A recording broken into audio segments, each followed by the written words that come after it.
तो welcome back, आपका स्वागत है हमारे यूट्यूब चैनल पे। तो आज से हम नई सीरीज शुरू करने वाले हैं मैनेजमेंट अकाउंटिंग का।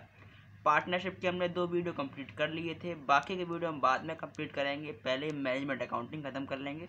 ये 20 नंबर की आती है ISC बोर्ड में और काफ़ी इंपॉर्टेंट है। आप लोग चिंता ना करें, इसका प्रीवियस चैप्टरों से कोई लिंक नहीं है। पूरा एक अलग सेक्शन है आपकी अकाउंटेंसी का, और आपको इसके लिए एक अलग बुक मिली होगी मैनेजमेंट अकाउंटिंग की। तो चलिए भगवान का नाम लेते हैं और शुरू करते हैं। तो आपके ISC बोर्ड में इसके 4 चैप्टर दिए हुए हैं। तो पहला चैप्टर बहुत सिंपल है, सिर्फ थ्योरी है। CBSE वालों के लिए भी थ्योरी है, सिंपल चैप्टर है बहुत। तो उसको हमने 2 पार्ट में डिवाइड करा है। तो चलिए शुरू करते हैं दोस्तों। Analysis of financial statement. सबसे पहले देखते हैं फाइनेंशियल स्टेटमेंट होते क्या हैं। जो आपने 11th में ट्रेडिंग P&L बैलेंस शीट पढ़ी थी, उन्हीं को फाइनेंशियल स्टेटमेंट्स कहते हैं। लेकिन जो ट्रेडिंग और P&L थे, अकाउंट और बैलेंस शीट थी, ये कोई अकाउंट नहीं है दोस्तों, ये एक स्टेटमेंट है। मतलब हमने अकाउंट्स को स्टेटमेंट में कन्वर्ट कर दिया, इससे सब कुछ समझ सकें। अब हम बात करें अगर अकाउंट्स की, तो ट्रेडिंग P&L अकाउंट बताता था हमको उसका प्रॉफिट कितना हुआ है, और बैलेंस शीट बताती थी कैसी पोजीशन है, financial position of an firm. अब इसमें समस्या ये थी कि हर आदमी नहीं समझ सकता था ट्रेडिंग अकाउंट से कि ये क्या है भाई, क्या बना दिया। अकाउंटेंट तो हाल बना के रख देगा कि trading low, P&L low, balance sheet, but अगर एक कंपनी का मालिक कैसे समझे भाई ये क्या हुआ मेरी कंपनी के साथ। तो उसके लिए हम लोग स्टेटमेंट्स बनाते हैं, और उससे कोई भी, यानी कोई भी समझ सकता है वो इसका मतलब क्या है। जैसे कोई साइंस वाला बंदा, बिजनेस ज़्यादातर वही लोग करते हैं, तो उनको समझने के लिए कि ये क्या हुआ है, तो उसके लिए स्टेटमेंट बनाए जाते हैं। जैसे इंजीनियर ने किसी स्टार्टअप शुरू किया अपना, तो उसके अकाउंट्स बनेंगे सारे, CA के पास जाएंगे, तो वो स्टेटमेंट से मालूम पड़ जाएगा क्या उसने कमाया, और सबको समझ में आ जाएगा। जैसे बैलेंस शीट होती है, डिस्क्लोज करनी पड़ती है शेयर होल्डर के लिए, तो इससे सब लोग समझ सकें कि हो क्या रहा है फर्म में।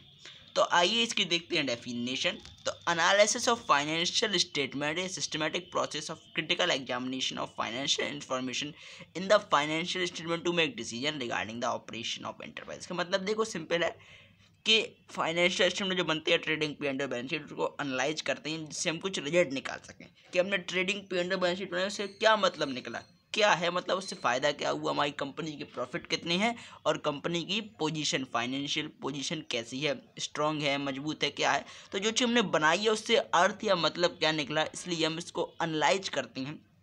तो इसके लिए दूसरी चीज़ है टूल्स, मतलब किस तरीके से हम फाइंड कर सकते हैं। तो 4 तरीके से देखिए, common size in statement, comparative cash flow statement and ratio analysis. हम सब में स्टेटमेंट बनाएंगे, अकाउंट्स नहीं बनाएंगे। स्टेटमेंट और अकाउंट्स में अंतर होता है। अकाउंट्स खाते होते हैं, और स्टेटमेंट से हम उन खातों को ऐसे कन्वर्ट कर देते हैं जिससे सब कुछ लोग उसे समझ सकें। तो आइए, तो कितने प्रकार की एनालिसिस होती है देखते हैं। Internal, external, horizontal and vertical. अब देखो, जो एनालिसिस होती है उससे इंटरनल मतलब जो कंपनी का मैनेजमेंट या मैनेजर वगैरह लोग को क्या फ़ायदा होता है। तो एनालिसिस इंटरनल भी होती है, मतलब अंदरूनी लोग भी जानते हैं कंपनी क्या चल रही है, एम्प्लॉय या कंपनी चल कैसी रही है हमारी, और जो मैनेजर्स हैं, जो CEO है, मतलब हर आदमी छोटे से बड़ा पद का कंपनी के बारे में जानना चाहता है। एक्सटर्नल कौन लोग हो गए, जो पैसा लगाना चाहते हैं, जो सामान देते हैं, क्रेडिटर्स हो गए, शेयर होल्डर हो गए, गवर्नमेंट हो गई, टैक्स अथॉरिटी, मतलब देखना चाहते हैं कंपनी की परफॉर्मेंस कैसी है, कंपनी इकोनॉमी के लिए बढ़िया है कि नहीं। हॉरिजॉन्टल वर्टिकल एनालिसिस को समझते हैं एक टेबल के फॉर्म में, क्योंकि ये इंपॉर्टेंट है और आपके ISC बोर्ड में एक बार पूछी हुई जा चुकी है। तो ये देखिए टेबल है इसकी। तो हॉरिजॉन्टल दे रखा है, it's required financial statement of 2 और मोर ईयर।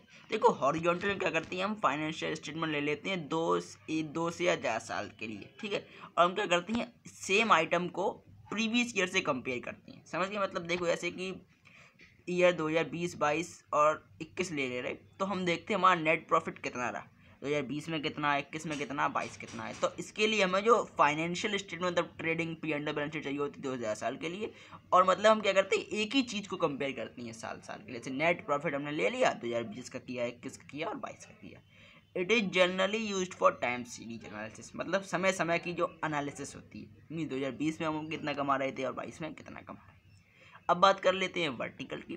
इट रिक्वायर, ये मतलब फाइनेंशियल स्टेटमेंट एक ही साल के इस्तेमाल होते हैं, और इसमें हम डिफरेंट आइटम, मतलब एक ही साल की सारी परफॉर्मेंस देख लेते हैं कि नेट प्रॉफिट कितना है, कितना खर्चा हो रहा है, कितने एसेट्स हैं, कितनी लाइबिलिटी, और ये क्रॉस सेक्शन एग्जामिनेशन होता है। तो आइए देखते हैं जो क्वेश्चन जो बोर्ड में। तो दोस्तों जनरली ये थ्योरी है और बहुत सिंपल क्वेश्चन पूछे जाते हैं, तो 2 से 4 नंबर की आती है। बाकी पार्ट बहुत इंपॉर्टेंट है। Total management accounting ISC board में 20 नंबर की आएगी, सेक्शन बी पूरा इसका आएगा। तो थ्योरी 2-4 नंबर की जरूर आती है। तो देखते हैं क्वेश्चन क्या पूछे। ये पहला क्वेश्चन पूछा है 2019 में, mention any 2 commonly use tools for comparison of financial statement. तो टूल्स का सिर्फ नाम बताना है। तो कौन कौन से हैं दोस्तों? Common size and comparative statement. Question number 2 2018 में पूछा है, give any two difference between horizontal and vertical analysis. अभी हमने समझा हॉरिजॉन्टल में क्या होता है, 2-3 साल के ले लेते हैं फाइनेंशियल स्टेटमेंट और एक ही चीज़ को कंपेयर करते हैं टाइम पे। और वर्टिकल में क्या होता है, एक ही फाइनेंशियल स्टेटमेंट की हम सारी चीज़ें कंपेयर करते हैं। तो आई होप आपको समझ में आ गया होगा।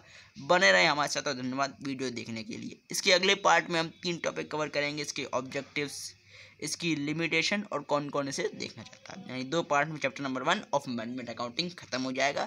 आगे न्यूमेरिकल्स हैं वो हम जरूर शुरू करेंगे। धन्यवाद।